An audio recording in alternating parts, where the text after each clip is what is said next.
এবার ভাঙল তৃণমূল পরিচালিত ব্যারাকপুর পুর বোর্ড। পদত্যাগ করলেন 3বারের চেয়ারম্যান উত্তম দাস সহ সব তৃণমূল কাউন্সিলর।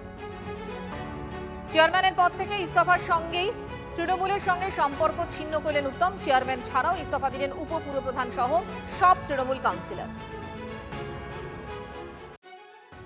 যেহেতু তৃণমূল কংগ্রেসের প্রতীকে জিতে আমি এখানকার চেয়ারম্যান, ওই জন্য আমি আজকে চেয়ারম্যান এবং কাউন্সিলর পদটা ছেড়ে দিচ্ছি এবং তার সাথে সাথে তৃণমূল কংগ্রেস যে দলটা এতদিন করেছি সেই দলটার সাথেও টোটালটা সম্পর্ক ছেড়ে দিচ্ছি। অভিষেক বন্দ্যোপাধ্যায় নেতৃত্ব দিয়েছে, এখনকার নেতৃত্ব যিনি, তার অর্ডার ছাড়া কিছু হতো না।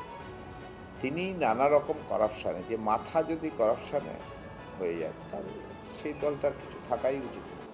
জনতা জনার্দন যেভাবে তৃণমূল কংগ্রেসকে প্রত্যাখ্যান করেছে এবং তার পরবর্তী ঘটনায় বিভিন্ন নেতার যে ধরনের কর্মকাণ্ড উদ্ঘাটন হচ্ছে,